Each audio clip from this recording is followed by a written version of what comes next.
Estamos de regreso aquí en Zona Uni. Les quiero recordar que nos pueden ver cada viernes a las 4 de la tarde y si no nos vieron nos pueden ver el sábado a las 12:30 y si no nos vieron ni el viernes ni el sábado nos pueden ver el martes a las 6 de la tarde, ahí ya más a gusto en su casita, ya con un refresco, papitas, para disfrutar de ese programa con todo lo que ustedes quieran, ¿ok? Seguimos con más aquí en Zona Uni.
Seguimos en el Museo del Palacio, pero ahora me encuentro con mi amigo Víctor Cavazos. ¿Estás a cargo de las colecciones de aquí? Así es, pues encantado de poder acompañarlos y de que nos visiten a la segunda sala del Museo del Palacio de Gobierno.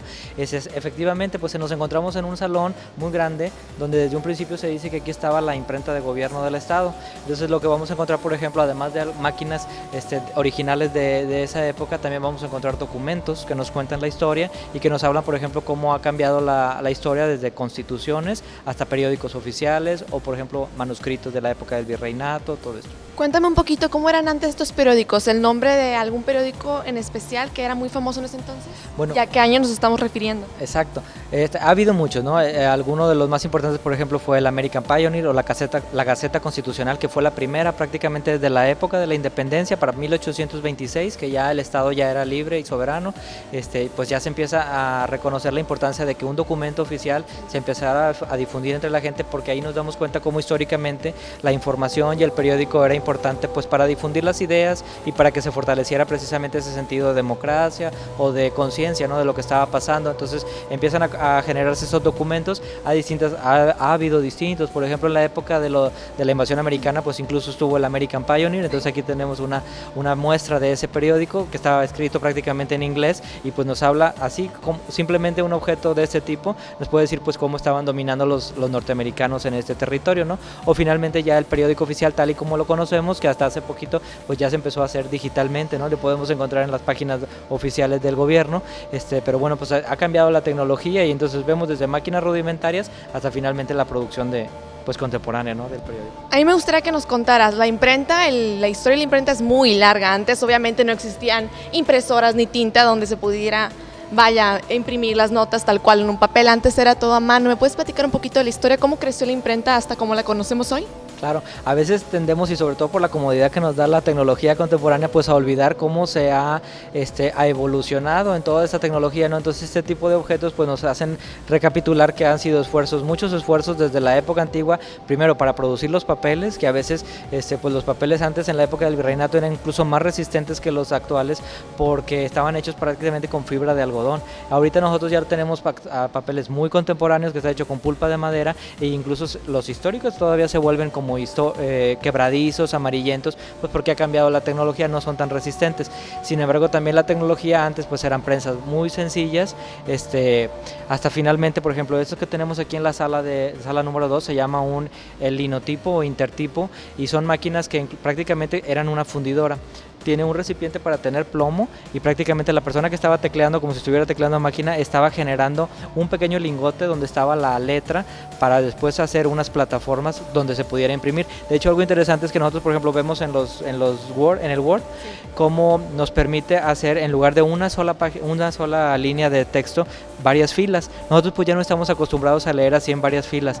Sin embargo, la limitación era que los linotipos solamente permitían vaciar unos lingotes de plomo como de 10 centímetros centímetros. Entonces, a partir de juntar varias filas era que se podía articular toda una página. Entonces, pues bueno, eso también nos remite a la tecnología, ¿no? Y a los cambios. Actualmente ya no estamos acostumbrados a leer en papel, obviamente los libros se siguen imprimiendo y periódicos, pero ya tenemos la tablet y pues antes obviamente eso no existía, eso era imposible en ese entonces.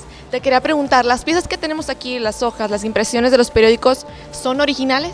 Algunos son facsimilares, sí, porque están en archivos históricos, entonces como es importante completar la historia, pues se han hecho réplicas, algunas son impresiones digitales y muchos de estos sí son originales, ¿no? Estoy viendo también que hay unos escudos por allá, no sé si me puedes explicar un poquito qué son. Claro, bueno, una de las representaciones más importantes que vemos aquí al final de la sala es una proyección que nos está hablando de la creación del escudo del Estado de Nuevo León.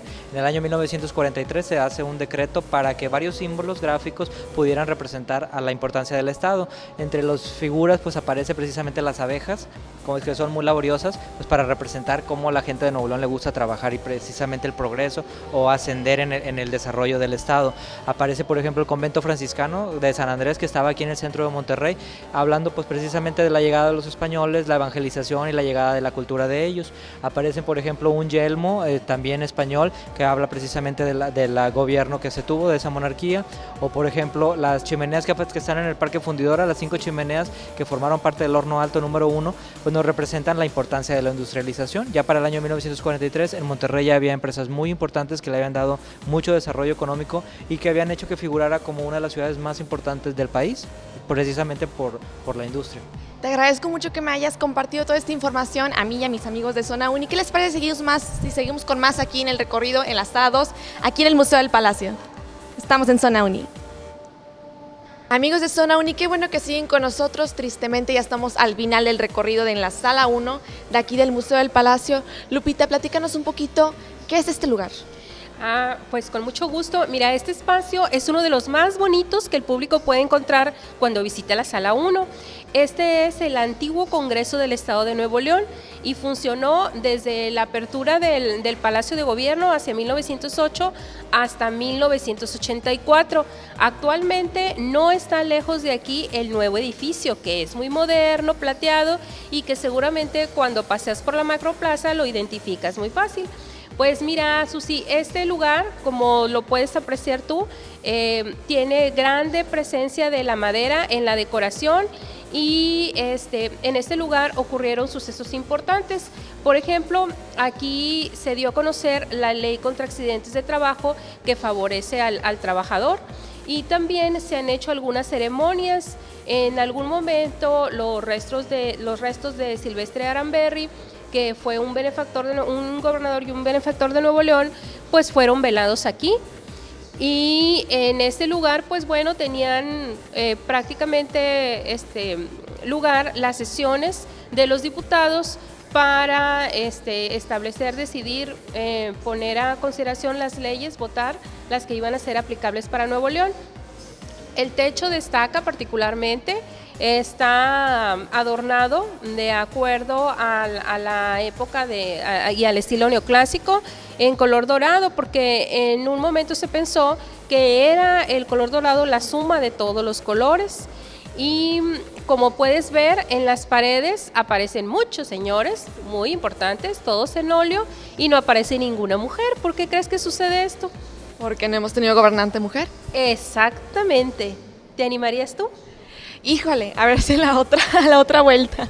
Lupita, yo te agradezco. Lo voy a pensar para la otra a lo mejor. Lupita, yo te agradezco mucho el tiempo de que nos hayas guiado hasta aquí a mí y a mis amigos de Zona Uni. Nada más hacerles la invitación de que vengan a conocer aquí el museo. Por supuesto, el palacio es un palacio para todos y es libre de pago.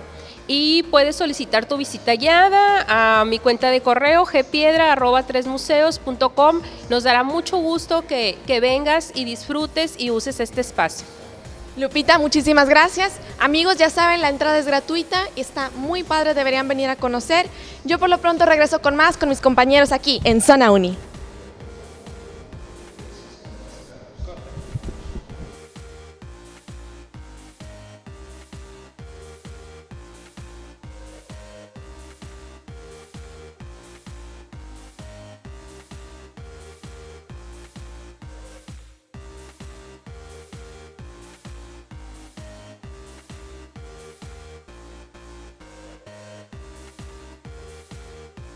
Amigos, no se vayan a mover de su lugar, vamos a ir un pequeñísimo corte, pero antes recordándoles nuestras redes sociales para que nos inviten a sus eventos estudiantiles utilizando el hashtag Yo Veo Zona Uni. Nos encuentran como Zona Uni, así tal cual en Facebook. Y aquí quédense con nosotros, esto es Zona Uni.